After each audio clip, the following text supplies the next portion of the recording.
Muy buenas tardes, muchísimas gracias por su asistencia a quienes nos acompañan aquí físicamente y a quienes están con nosotros a distancia. En esta oportunidad tiene lugar la segunda videoconferencia correspondiente al año 2013, al ciclo de videoconferencias 2013, que englobamos bajo el título de la bioética ante los retos de la sociedad contemporánea. El ciclo da continuidad al esfuerzo de la comisión, que en el sentido del ciclo de videoconferencias como tal inició el año pasado, para poder contribuir de otra manera y de distintas perspectivas a lo que es la promoción de la cultura bioética en el país. Y desde luego son muchos los temas, los enfoques que consigue la bioética, cuya herramienta esencial es el diálogo, y no hay una uniformidad, ni hay una temática única, ni desde luego una posición única, sino tantas como conferencistas, amigos de la bioética, especialistas, estudiosos y estudiantes quieran imprimir. En este caso, en esta ocasión tenemos el gusto de contar con la presencia del doctor Carlos Aguado Vázquez, de quien me voy a permitir referir una muy breve sinopsis curricular. El doctor Aguado Vázquez es médico cirujano por la Universidad Nacional Autónoma de México, maestro en ciencias por la Escuela Nacional de Antropología e Historia y doctor en antropología por la máxima casa de estudios también en nuestro país. Es profesor e investigador de tiempo completo de la Escuela Nacional de Antropología e Historia, de la cual es profesor titular de la asignatura de Metodología de la Investigación en el posgrado de la Escuela Nacional de Antropología e Historia, así como profesor también de posgrado de Antropología en la Universidad Nacional Autónoma de México. Y él trabaja en este caso, en el posgrado de la Universidad Nacional, con un seminario anual, entiendo que es sobre cuerpo humano como tema doctoral. Sus líneas de investigación son la antropología de la corporeidad, la identidad y la cultura. Cabe señalar que el doctor ha desarrollado una técnica de desarrollo comunitario que integra conocimientos tanto antropológicos como psicoanalíticos, llamada psicocomunidad, desde hace 40 años, y que la ha puesto en práctica, desde luego, en muchas ocasiones, en diversas instancias de nuestro país. Finalmente, comento que el doctor desde hace 20 años desarrolla también la práctica clínica psicoanalítica. El tema que abordará amablemente es el de bioética, interculturalidad y conocimientos tradicionales. Nos dejamos con la voz del doctor Carlos Aguado Vázquez. Gracias. Muchas gracias. Buenas tardes al amable auditorio, buenas tardes a todos ustedes. Vamos hoy a tocar algunos conceptos alrededor de la bioética que al principio a lo mejor no son claros de entrada y que espero que al final sí sean claros.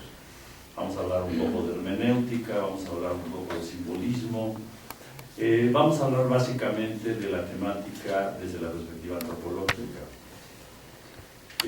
La primera pregunta que me trae a esta conferencia tiene que ver con la relación entre los pueblos o entre las culturas. Es decir, esto nos plantea problemas éticos. ¿De qué manera dos maneras de concebir el mundo pueden entenderse, pueden comprenderse? Sería la palabra que se está ahora utilizando. Y me voy a meter un poquito en la palabra comprender, porque aunque es una palabra que usamos todos los días, no siempre está perfectamente clara. ¿Cómo podemos entonces conciliar visiones del mundo diferentes para llegar a una comprensión mutua?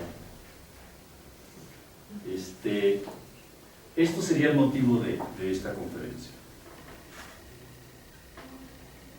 ¿Es posible establecer puentes entre cosmovisiones disímbolas?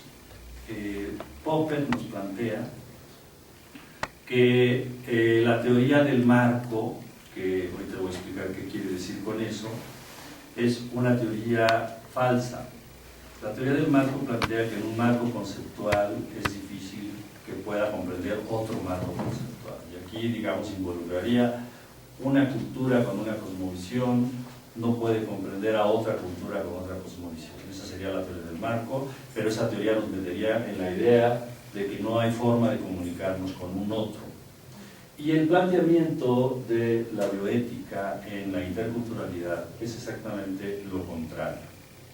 Es posible que dos culturas y dos maneras de pensar se puedan comunicar a través de algunos requisitos que vamos a hablar el día de hoy. El primero es entender que el fenómeno cultural es un fenómeno simbólico. ¿Qué quiere decir simbólico? Quiere decir que todo fenómeno cultural tiene varios niveles de significado, no solamente tiene un nivel de significado. Y eso incluye el saber popular o, por ejemplo, la medicina tradicional. Es difícil entender desde nuestra manera de concebir la ciencia a otros saberes, precisamente porque al principio tratábamos de entenderlo de manera unívoca. Eso mismo nos pasó, por ejemplo, con los mitos. Al principio, la lectura que hacíamos desde la antropología de los mitos, pues acababan siendo especies de caricaturas o cuentos para niños o algo que era imposible de ser real. Y poco a poco fuimos entendiendo que en los mitos había un saber que tenía varias dimensiones y que aprendimos en antropología en el siglo pasado a poder comprender.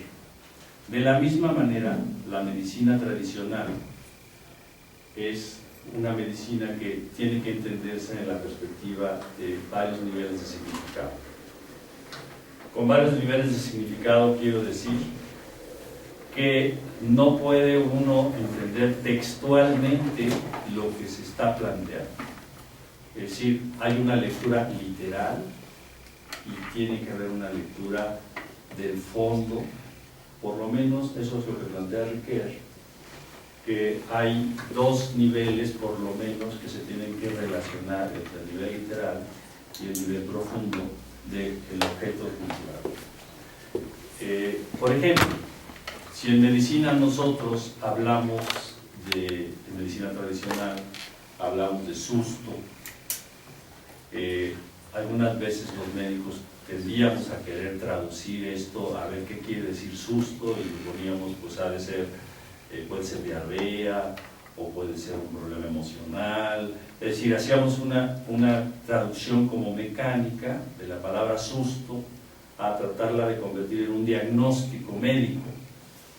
Poco a poco comprendimos en antropología que si bien es posible hacer esto, y se ha hecho muchas veces, no es justo para comprender cabalmente el fenómeno del susto, porque el fenómeno del susto tiene varias dimensiones y algunas de esas dimensiones tienen que ver con significados que no son textuales, con significados simbólicos.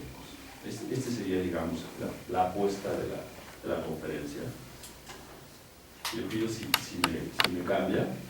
Entonces, estos desencuentros al final se pueden trascender a partir de comprender que estamos hablando de la comunicación de dos identidades. Para que dos identidades puedan relacionarse, no basta una relación intelectual. Necesitamos una relación vivencial. Entonces, Riquet dice que la hermenéutica está entre la existencia y la reflexión. ¿Qué quiere decir eso? Que no es pura reflexión, tampoco es pura existencia, no es simplemente vivir al otro de cerca, que lo podemos hacer, tampoco es simplemente pensar al otro, sino que tenemos que hacer un punto medio entre la existencia y la reflexión. Esto involucra necesariamente algo que es difícil, pero que esa es la única vía que conocemos en la antropología, y es que los involucrados se van modificando en el proceso. ¿Qué quiere decir eso? Hablamos de principios epistemológicos o principios heurísticos, que son requerimientos básicos para que se pueda realizar este proceso adecuadamente. Como ustedes van a ir viendo ahí, estos principios casi son del sentido común, pero no por ser del sentido común le quitan mérito. El primer principio es respetar la autonomía de los participantes. Esto implica respetar al otro y a sí mismo en su propia autonomía. ¿Esto qué implicaría? Implica que yo no puedo anular mi punto de vista tampoco. No puedo suponer que yo no tengo un punto de vista. Es respetar mi autonomía, es respetar mi punto de vista, que en principio va a ser diferente al del otro. Y respetar el punto de vista del otro. Ahora, una vez planteado esto, tenemos un desencuentro, necesariamente. Porque mi punto de vista de mi cultura y el punto de vista de otra cultura no van a coincidir. Pero es requisito partir de la diferencia, no partir de borrar la diferencia. Algunas personas tratan de resolver este problema borrando la diferencia. Tú puedes borrar la diferencia asumiendo que somos iguales cuando no somos iguales. Pensamos igual cuando no pensamos igual, o debemos pensar igual, no. Es decir, ahí hay un realismo de partir de la diferencia. Pero una vez que partamos de la diferencia, tiene que haber un tratamiento de esa diferencia en donde los participantes deben de pensarse y sentirse iguales, uno frente al otro, para que entonces haya un diálogo verdadero. No hay realmente diálogo cuando los participantes no se viven iguales, ¿no? Si uno de ellos se vive sometido al otro, por ejemplo, para que no me quede yo muy en lo abstracto, ¿qué pasó en el siglo XVI en la conquista de América? Pues el diálogo que se estableció fue un diálogo de iguales, porque había una dominación, y al haber una dominación, el intercambio es un intercambio desigual, ¿no? Hay un sometimiento, y entonces este diálogo no genera la riqueza que estamos planteando en las relaciones interculturales actualmente, ¿no? Entonces el primer elemento, que es un elemento político, es que todo coloniaje, toda dominación obstruye el proceso de diálogo. Esta actitud de igualdad es necesario construirse, es decir, no es algo que esté dado de antemano y se construye trabajando la diferencia con el otro, partiendo, y esto es un presupuesto muy importante, de que nadie tiene la verdad desde el principio.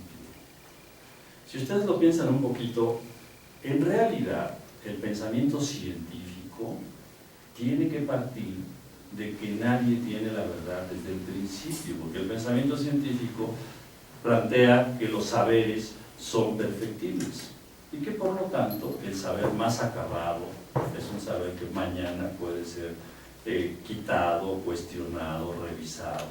Esa es la actitud científica. Entonces lo que estoy diciendo no es algo muy novedoso, es tener una actitud científica en la relación con otras culturas, es decir, partir del supuesto de que nadie tiene la verdad de entrada y que esa verdad parcial será construida en la relación con el otro. Pero si yo planteo esto, quiere decir que estoy dispuesto, y esa es la parte probablemente más difícil, a cuestionar mis saberes. Estoy dispuesto a revisar mis creencias. Estoy dispuesto a que el otro cuestione mis saberes también, ¿no? Es decir, y el otro tiene que estar dispuesto a lo mismo. De alguna manera, al final tendría que aparecer un saber diferente al de cada uno de ellos por separado, ¿no? Tendríamos que poder construir un saber nuevo con el otro. Entonces, estos principios heurísticos, esta palabra de heurística tiene que ver con encontrar un camino rápido para la resolución de problemas, eso es lo que quiere decir la heurística. Hay caminos largos y caminos cortos, ¿no? se habla de principios heurísticos porque en este caso son los puntos de partida para un proceso que no es corto.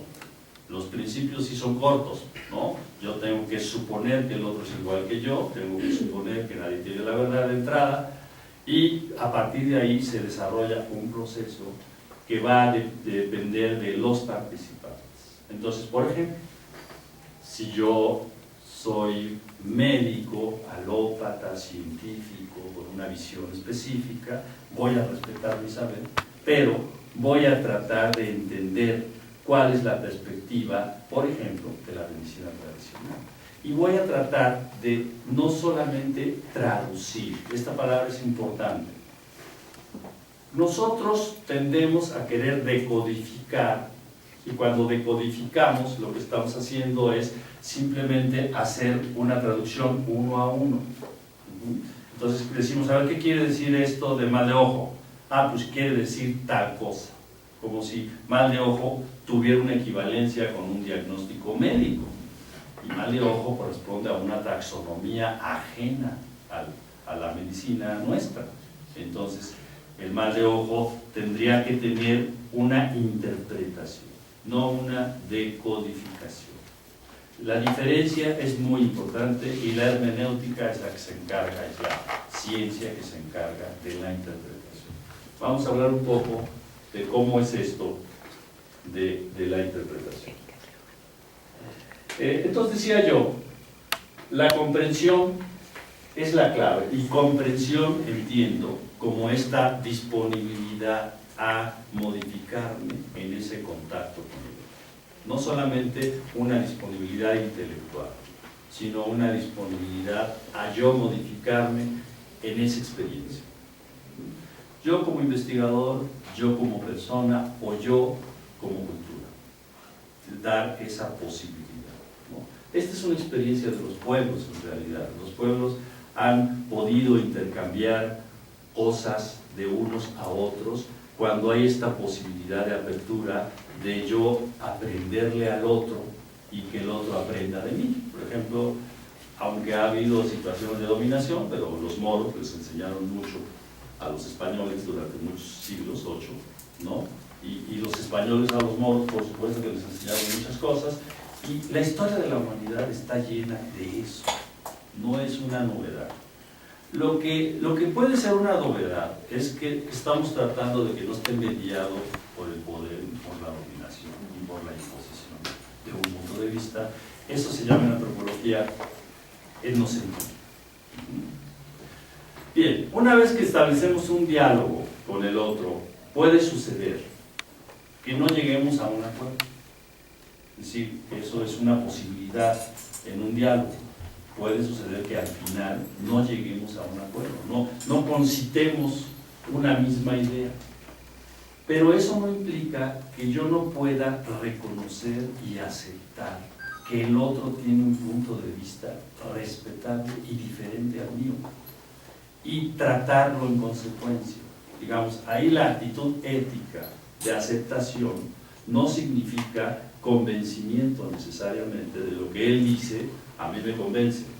No, a lo mejor no me convence como para mí, pero respeto porque puedo reconocer que atrás de lo que esa persona dice hay una historia y hay un saber que tiene el mismo peso que mi historia y mi saber en términos, digamos, culturales.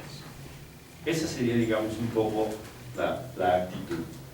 A esto le llamamos aceptación sin sometimiento.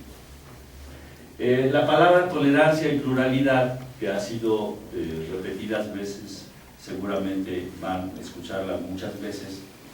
Olivet, por ejemplo, León Olivet utiliza la palabra pluralidad precisamente para esta actitud heurística de apertura y de reconocimiento del otro. Entonces, pluralidad es el permitirse acercar a una diferencia sin intentar someterlo de entrada. Adelante. Muy bien. Aristóteles nos hablaba de una cosa que él llamaba frónesis. La frónesis es una sabiduría práctica. es la capacidad de evaluar de manera positiva o negativa determinado evento, y por eso está en la base de la ética, ¿no? La ética tiene que ser la capacidad reflexiva de poder evaluar que algo sea positivo o negativo. ¿Cuál es la frónesis que necesitamos nosotros para acercarnos a algo muy diferente a nuestra visión? Es una frónesis en donde ponemos entre paréntesis nuestros propios prejuicios, ponemos entre paréntesis nuestras propias creencias. Digo ponemos entre paréntesis porque no las podemos eliminar, pero las ponemos entre paréntesis para ver si a través de acercarnos al otro podemos comprender la perspectiva del otro. Les voy a poner uno o dos ejemplos que son muy críticos en la antropología. Son muy críticos porque de repente nos ponen los pelos de punta. A propósito voy a poner estos ejemplos. No para que se pongan los pelos de punta, pero para que vean lo difícil que puede ser lo que estoy diciendo ya llevado a la práctica, ¿no? Cuando es una situación, digamos, menor, pues a lo mejor digo, ay, pues sí, qué curioso, qué folclórico, ¿verdad? Estos acostumbran comer tortilla en vez de pan, o vestir de colores en vez de más serios, o usar guaraches en vez de, digamos, cuando es algo así uno dice, bueno, pues, pero hay temas más complicados que esto. Por ejemplo, el tema de sacrificio humano de los nahuas en Mesoamérica en el siglo XVI, ¿no? Llegaron los españoles, lo vieron y se horrorizaron. Yo no puedo entender por qué se horrorizaron, ¿no? Claramente. Pero claro que el horror de los españoles, que por cierto recogemos nosotros en las crónicas y nosotros también nos horrorizamos, el horror de los españoles genera ceguera.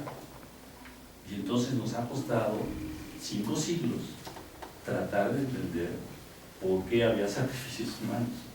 Digamos, entender en la dimensión de cuál es el sentido que tenía eso para esa cultura. ¿Qué papel tenía el sacrificio humano específicamente? Más allá de mi horror, yo tengo que preguntarme qué significa eso. ¿Cuál es el sentido? Esa es la palabra en la antropología que utilizamos. ¿Cuál es el sentido?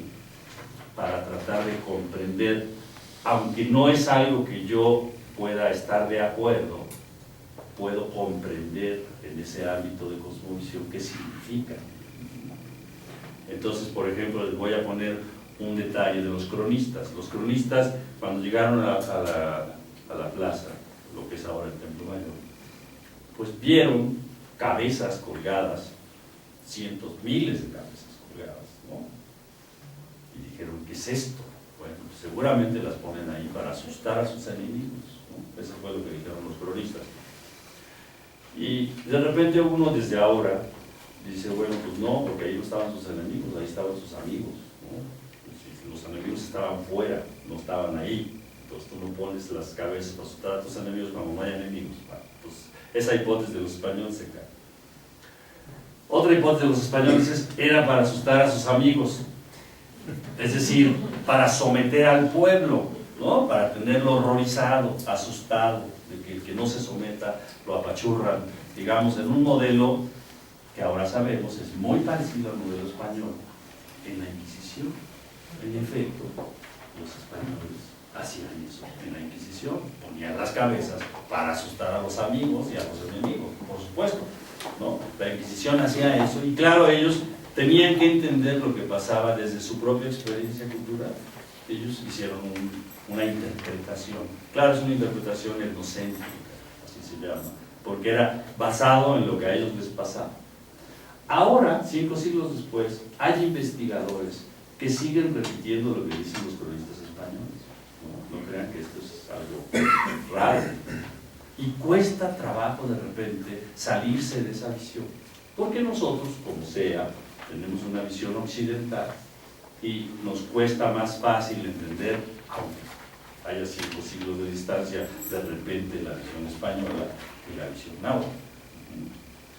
Trabajando un poco esto, Esto se puede explicar por una visión específica de cuerpo, que no me voy a meter el día de hoy, que es un tema fascinante en sí mismo, pero nada más les voy a dar el ejemplo. Para los nahuas mesoamericanos del altiplano y también para los pueblos vecinos, la cabeza era un centro de concentración de una energía vital llamada tonal. Esa energía vital viene del sol, que se concentra en el pelo, que se concentra en la cabeza, que se concentra en los ojos.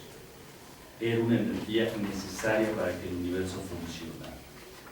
Entonces, poner las cabezas en el centro religioso más importante tenía un sentido de concentración de poder, de tonal. No tenía un sentido de asustar a nadie. Era otra lógica completamente. Era una lógica, digamos, cósmica.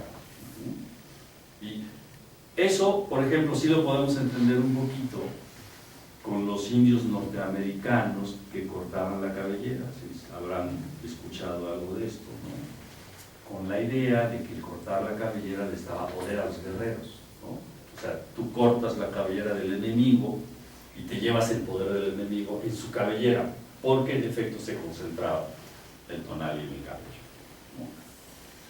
Para que vean ustedes un poquito los folclores de la interculturalidad, se cuenta que el abuelito de Bush se robó la cabeza de Jerónimo con una idea medio esotérica de que eso le daba poder. Ese es el chisme que cuentan del abuelito de Bush.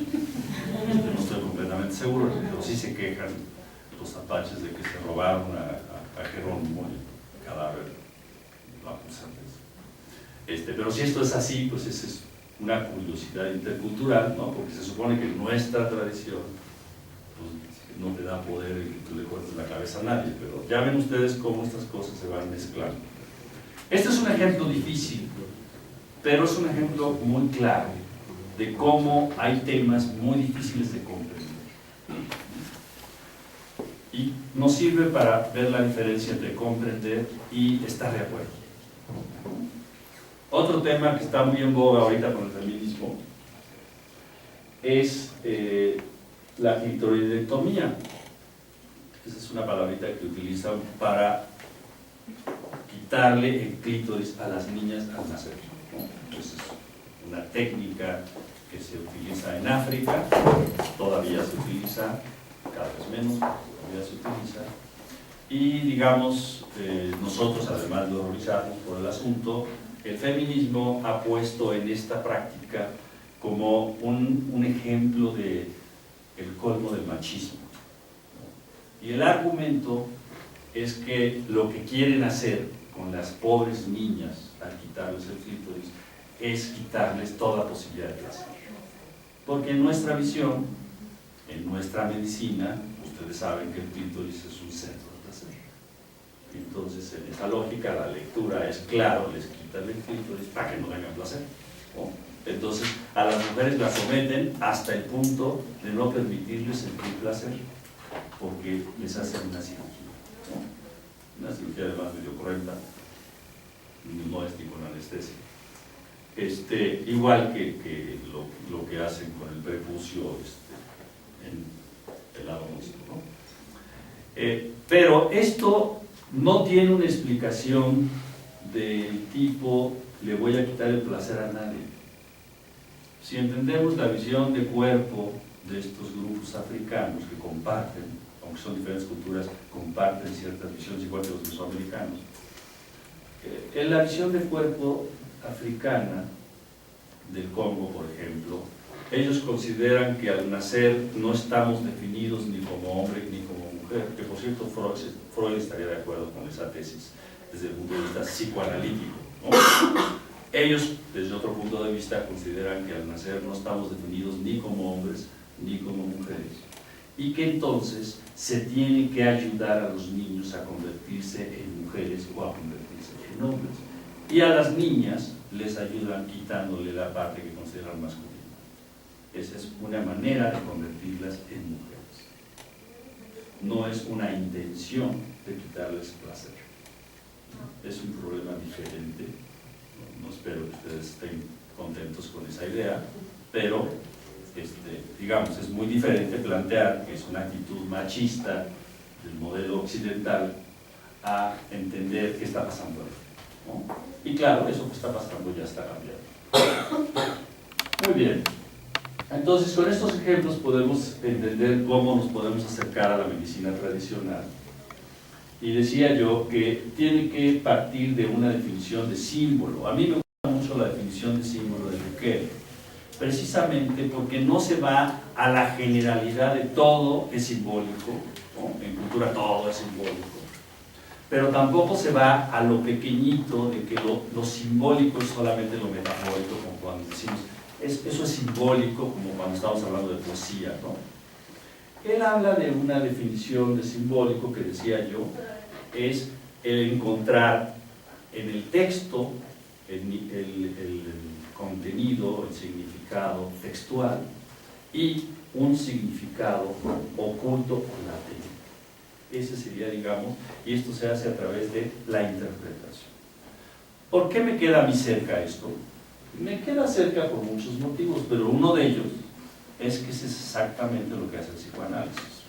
El psicoanálisis trata del discurso textual encontrar un contenido profundo, que en este caso es inconsciente, ¿no? La interpretación psicoanalítica se elabora desde entender el inconsciente.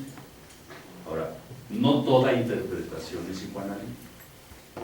En antropología hay un tipo de interpretación que no está buscando el inconsciente, sino está tratando de buscar el contenido cultural latente. El inconsciente es de los individuos y la antropología trabaja con culturas y con grupos sociales. Por eso habría un enfoque diferente. Aquí ya les dije la diferencia entre interpretación y decodificación. Adelante, por favor. Y también ya les hablé de la hermenéutica, de esta situación que implica un proceso de identidad. En antropología siempre sucede un fenómeno muy interesante con mis alumnos. Van a campo y se sacuden personalmente, emocionalmente, afectivamente. No hay quien no le pase eso. Y de hecho la antropología, una de sus características es observación participante y a campo, ¿no? Bueno, hay una parte que no ha sido, ya empezó a ser sistematizada, pero no ha sido suficientemente sistematizada desde el punto de vista metodológico, porque era una parte que todos los antropólogos vivían como algo personal. Se movilizaban, por ejemplo Malinowski cuando estaba con los trobriandeses, pues claro que estableció contacto con ellos, Margaret Mead también con sus visitados, y pues la cuestionó a ella como persona, a Margaret Mead, también a Malinowski lo cuestionó como persona, el contacto a los españoles del siglo XVI, el contacto con los indígenas, se cuestionaron muchísimas cosas, ¿no? Es decir, el contacto con el otro es movilizador. Y esta movilización que antes, en el siglo XIX, pensábamos que estorbaba para el saber, y en efecto, si no es bien trabajada, puede estorbar porque te ciega, ahora sabemos que esta movilización puede ser útil para comprender, para entender más a fondo qué es el significado de eso que estoy observando. Pero para eso tengo que hacer un trabajo no solamente con el otro, tengo que hacer un trabajo conmigo. ¿Sí se dan cuenta? Es decir, no es solamente voy a conocer al otro como objeto de estudio, sino es, tengo que ver qué me está a mí sucediendo al acercarme a ese saber. Y en esa relación yo tengo que discriminar entre lo que a mí me está sucediendo y lo que le está sucediendo al otro. Y para eso se necesita una metodología. Esa es la metodología que citaba Alejandro al principio en su presentación, que yo he estado trabajando, que se llama psicocomunidad, que es tratar de entender qué elementos son del otro y qué elementos son del investigador. Siempre están presentes, ahora ya sabemos que esa objetividad pura en donde no están involucrados los afectos, no es real ni en el laboratorio, ni siquiera con ratones. Ahora ya sabemos que los ratones pues se relacionan con el investigador se relaciona con los ratones, le pones nombre al ratón, y cuando le pones nombre al ratón, el ratón empieza a portarse diferente que antes de ponerle el nombre. Cuando te cae bien el ratón, se vuelve más listo, camina más rápido por los recovecos, ¿no? Es decir, es un fenómeno muy interesante que ahora ya podemos documentar. Y si eso pasa con ratones, pasa mucho más con personas, ¿no? Entonces, por supuesto que la subjetividad no es algo que podamos evaluar.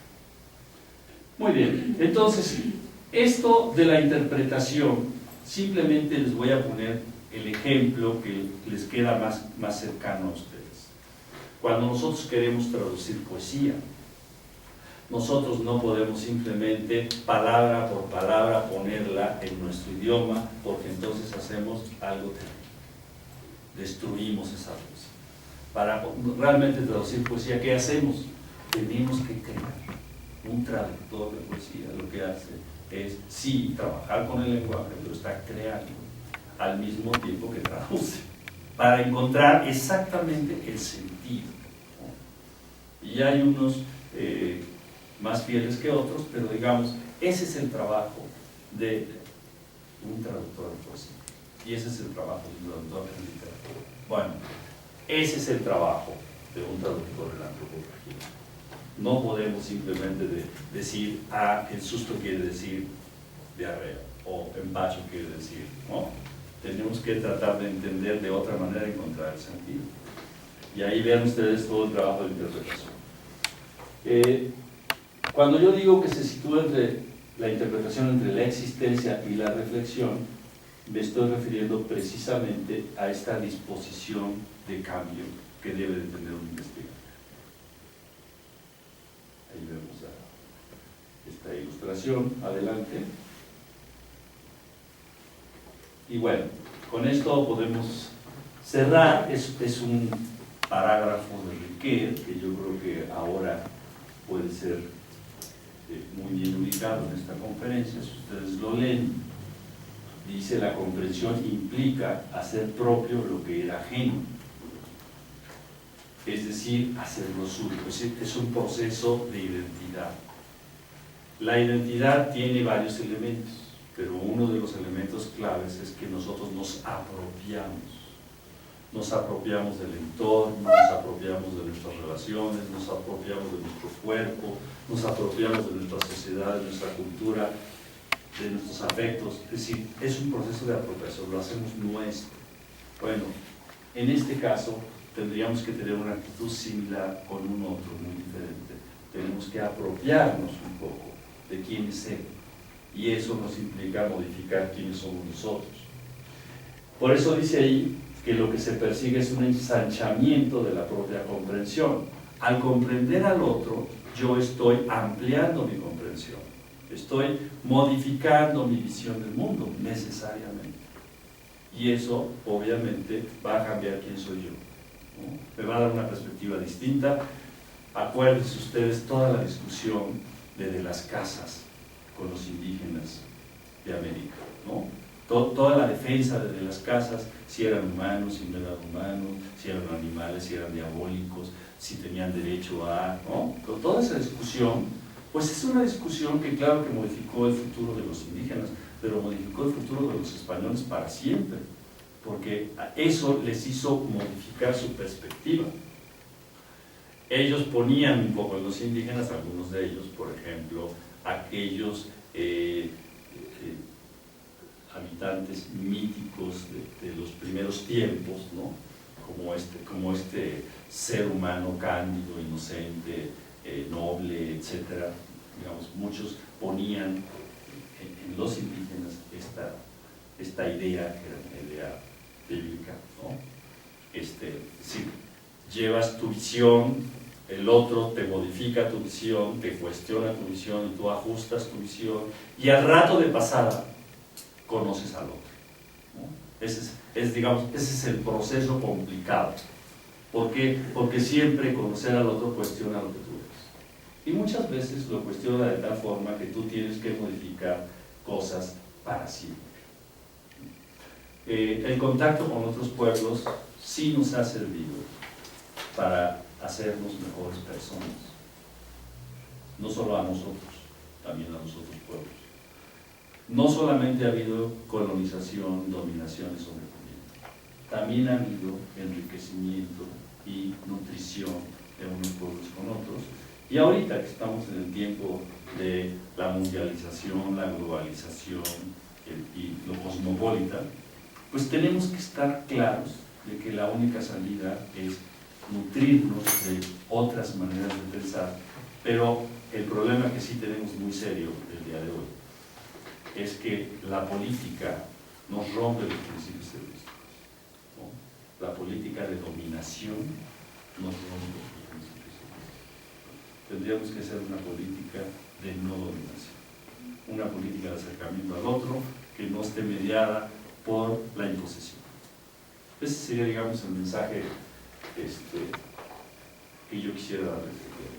Si tienen ustedes algún comentario, creo que todavía tenemos un poquito de tiempo. Sí, adelante. Hoy en la mañana, doctor, revisando una revista de la UNESCO enfocada a la bioética, tropecé con un artículo que hablaba sobre el enfoque rico-euriano en la relación médico-paciente. Y básicamente lo enfocaba que debería estar basado ese enfoque rico-euriano en el respeto a la dignidad humana, y que esa debería ser la clave para manejar el enfoque rico-euriano. Desde el punto de vista práctico no me quedó tan claro, porque era un manejo técnico que se hacía ahí, ¿no? Entendí que era ponerse en el papel del otro, en el lugar del otro desde un punto de vista reflexivo, de manera que yo pudiera entenderlo. Con lo que usted me dice ahorita me queda claro cómo llevarlo a la práctica, porque se trata de comprender más que de entender. Y dentro del modelo hegemónico que estamos acostumbrados a pensar de medicina, donde la opinión del médico tratante es la que generalmente se impone a la necesidad del paciente, creo que el enfoque bioético ahora me queda claro de cómo este enfoque del Ricoeur puede ser traducido en una relación médico-paciente de una manera aterrizada cuando uno y otro dialogan y pudieran llegar a un entendimiento y a un tratamiento consensual. Se refería a Paul Ricoeur. Qué interesante este comentario.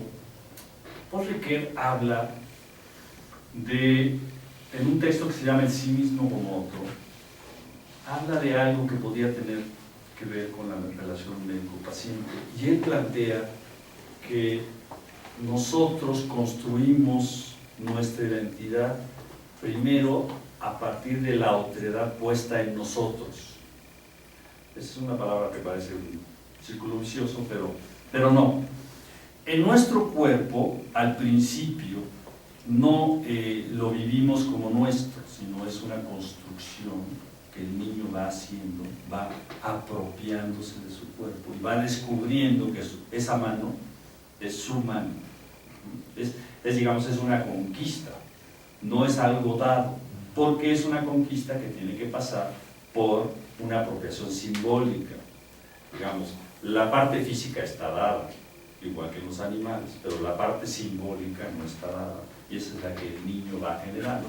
Pero en ese proceso que va generando el hacer suyo su cuerpo, aunque parezca un poco raro, hay una parte que el cuerpo es un extraño. Y pareciera que tratamos esa parte extraña y después tratamos al extraño como tratamos a esa parte extraña.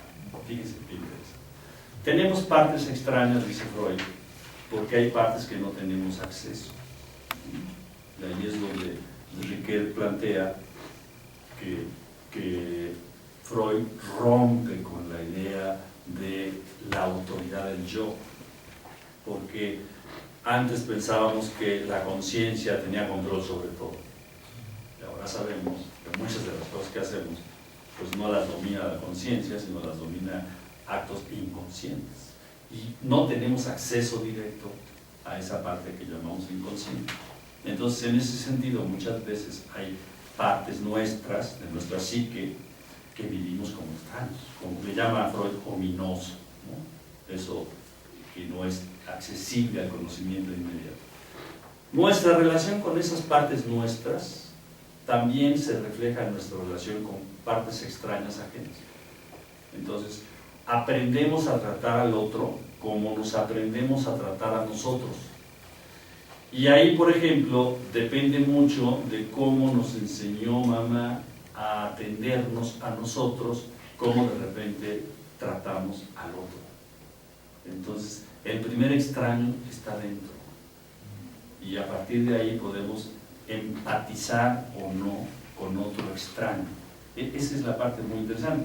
En la relación médico-paciente es muy importante el poder empatizar con el otro para tratar de comprenderlo, pero eso implica que yo esté dispuesto a abrir estas partes que no me son tan claras. En el caso médico, yo he tenido muchos alumnos médicos durante muchos años y les digo muchas veces problemas que yo sé porque yo practiqué práctica médica clínica muchos años. Pues problemas comunes. Por ejemplo, un chico joven que recién empieza su práctica clínica, de repente le llega una paciente joven, bonita, atractiva, seductora, etc.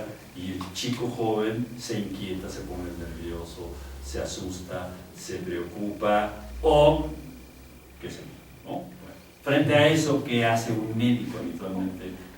Un médico decente, quiero decir, ¿no? Okay.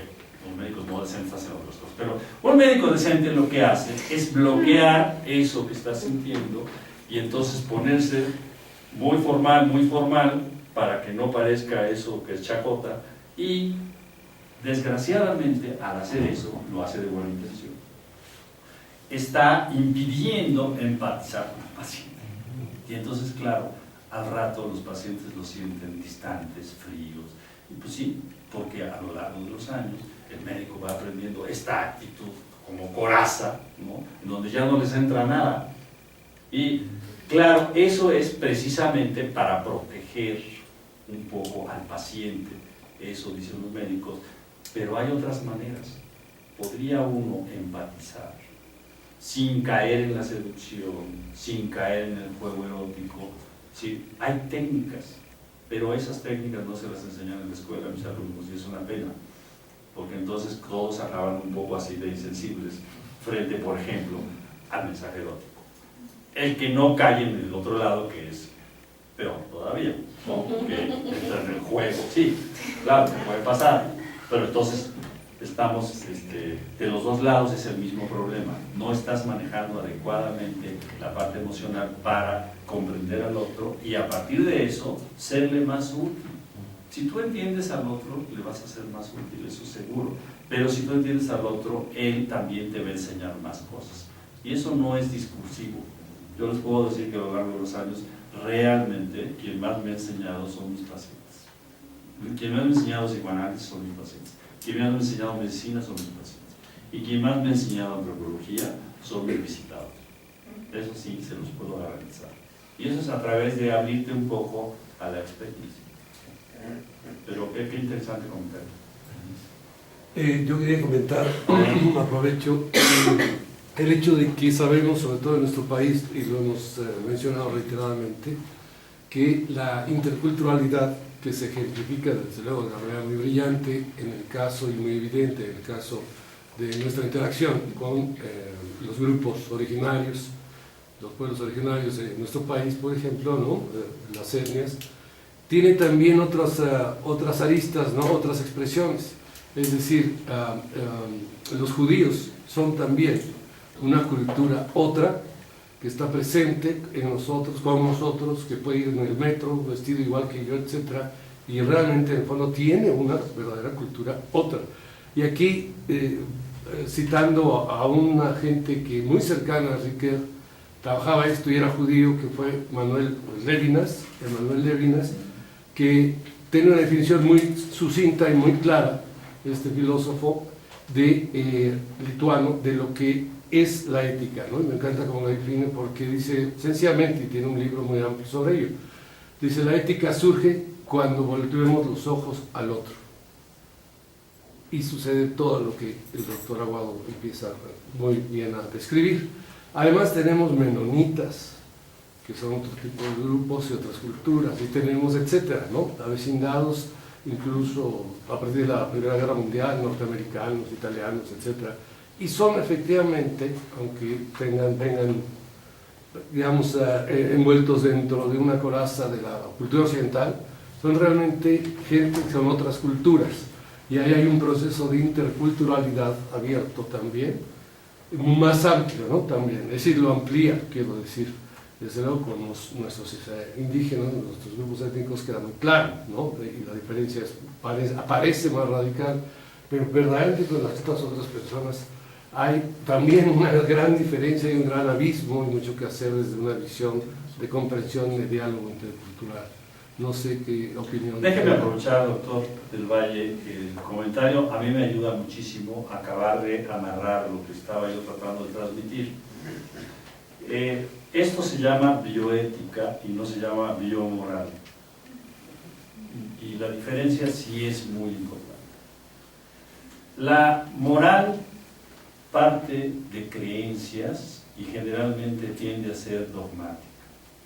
Entonces, desde mi moralidad va a ser muy difícil que yo comprenda otra moralidad si se aparta mucho de mi manera de pensar. En cambio, la ética, que es un proceso superior, porque se permite meter la reflexión, el análisis, además de la vivencia, sí puede eventualmente comprender mi creencia, comprender otra creencia y comprender al otro en esa otra creencia, respetándolo, sin dejar de yo ser quien soy, aunque me permita yo modificarme, ¿no? Entonces, en efecto, es un elemento ético el que tiene que estar en juego, no es solamente una palabrita, tiene que ser la ética la que nos guíe también a los antropólogos, también a los médicos, y no la moral. Y ahí sí yo a mis alumnos les decía, no se dejen que les den clases de moral. Esas ya se las dio su mamá, su papá, su abuelita, bien mal regular, eso ya se las dio. Pero a lo mejor clases de ética sí nos harían bien a todos. Muchas gracias, doctor Aguado. Muy estupenda su charla, que bueno que estuvo con nosotros. Y recordamos, por un lado, a quienes están inscritos en el servicio profesional de carrera, que las preguntas que aparecerán, que se remitirán, que pueden consultar también en nuestra página del portal de la Comisión Nacional de Bioética, deberán ser respondidas para que tengan el debido respaldo sus horas, las 40 horas que deben completar. Y por otra parte, les recordamos que la siguiente charla, la siguiente videoconferencia, tendrá lugar el día 2 de mayo, a las 12 horas igual, en este caso con el tratamiento del tema la bioética y los bancos de células troncales, que sustentará la doctora Julieta Rojo Medina, que es la directora general de trasplantes en nuestro país. Los esperamos contar con su presencia y seguimiento de transfusión sanguínea, la directora general más bien de la transfusión sanguínea. Sí. Muchas gracias a todos, muchas gracias doctor Vázquez.